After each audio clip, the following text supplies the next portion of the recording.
ओम शांति। मैं हूँ बाबा की प्रीति और आप मुझे सुन रहे हैं YouTube channel rule and soul पर। Life and soul purpose part 1 को कंटिन्यू करते हुए आज life and soul purpose part 2 में हम बात करेंगे स्पिरिचुअल अवेकनिंग के बाद किस तरह मनुष्य आत्माएं आध्यात्म का रास्ता चुन लेते हैं।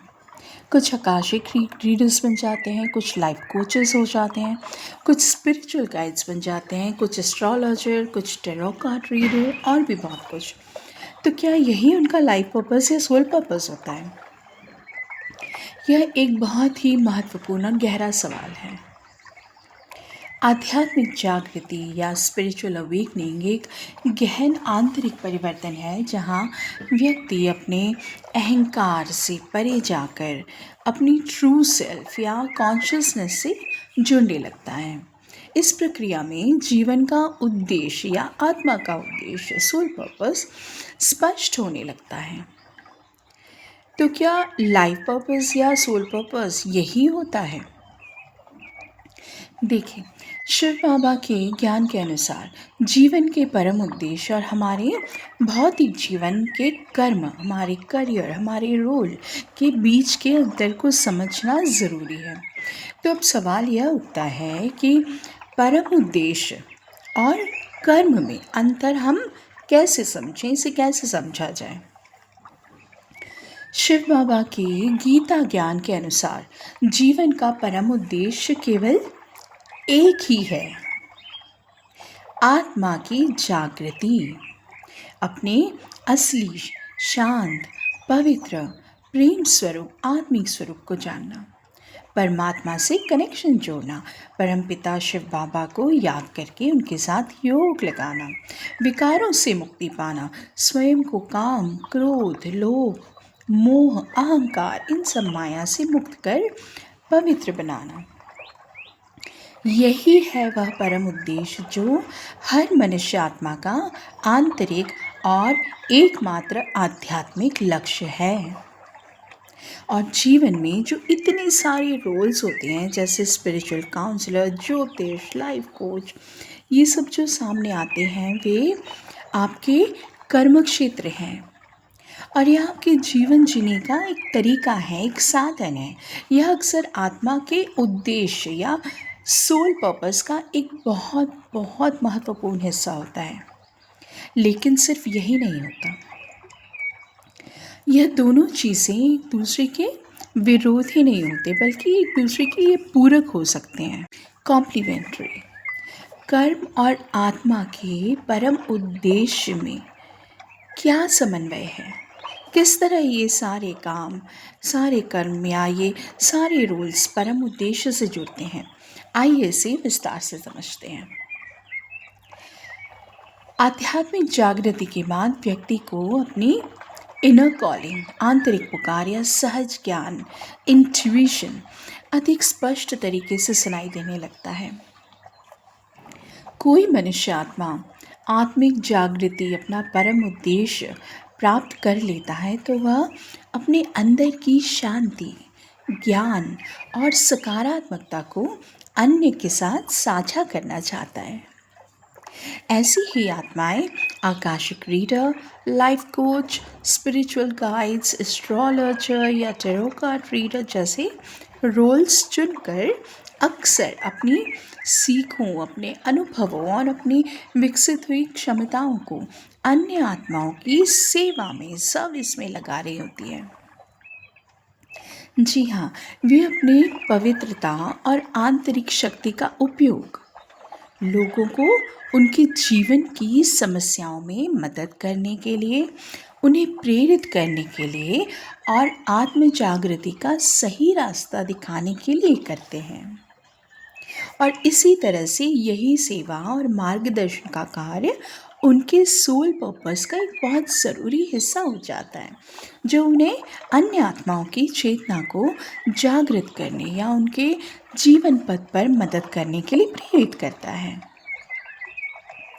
यह एक तरह की ईश्वरीय सेवा बन जाती है। आत्मा का उद्देश्य केवल कोई विशिष्ट काम जैसे एस्ट्रोलॉजी या स्पिरिचुअल गाइडेंस आदि सिर्फ यही सब करना नहीं होता। यह एक्चुअली उनका स्टेट ऑफ बीइंग या फिर एनर्जी फ्रीक्वेंसी है।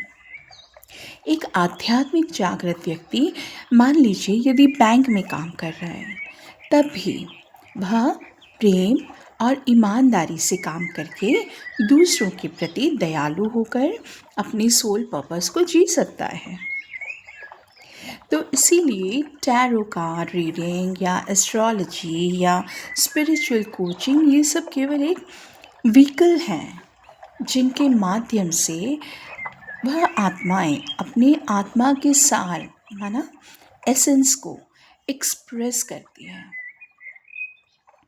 गीता ज्ञान कहता है कि हर व्यक्ति को अपने कर्तव्य, अपने कर्म, स्वधर्म को निभाना चाहिए, लेकिन निरासक्त भाव से, फल की चिंता किए बिना। आप जो भी काम करें, चाहे आप डॉक्टर हो, चाहे टीचर हो या कोच हो, वह कर्म शुद्ध, निस्वार्थ और धर्म युक्त होना चाहिए।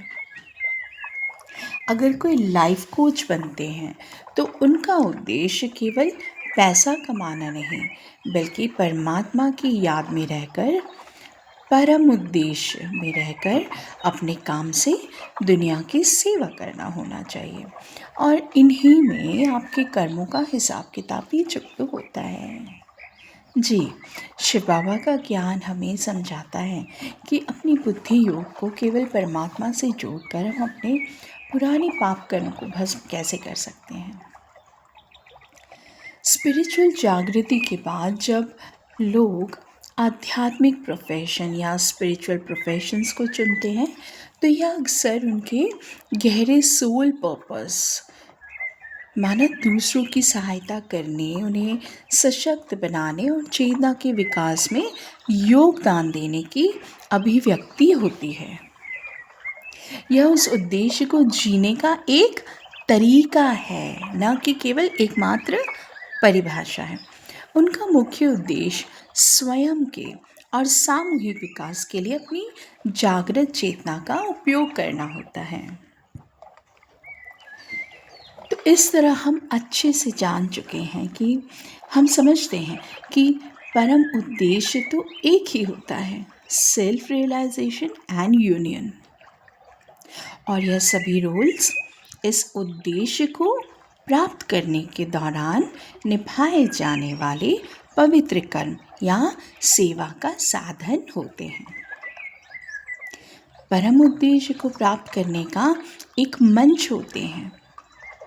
आप अपने रोल के माध्यम से प्रेम, शांति और ज्ञान के प्रचार प्रसार को कर रहे हैं या सिर्फ स्वार्थ के लिए काम करते हैं। यही आपके कर्म की गुणवत्ता को तय करता है। तो आज के लिए इतना ही। अब अगले एपिसोड्स से हम लाइफ एंड सोल पर्पस की सीरीज़ को एक नए पड़ाव पर लेके जाएंगे और बात करेंगे आत्म साक्षात्कार, यानी कि सेल्फ रियलाइजेशन की, और जानेंगे कि स्व को आप कैसे पहचान सकते हैं और पहचानने के बाद आपके जीवन में क्या बदलाव आते हैं, यह आप हमें बताएंगे। असली ज्ञान और आनंद की शुरुआत तो स्वयं को जानने से ही होती है। तो जुड़े रहिएगा। मिलते हैं अगले एपिसोड में आत्म साक्षात्कार की ओर बढ़ते हुए। शुक्रिया बाबा, शुक्रिया शुक्रिया। ओम शांति।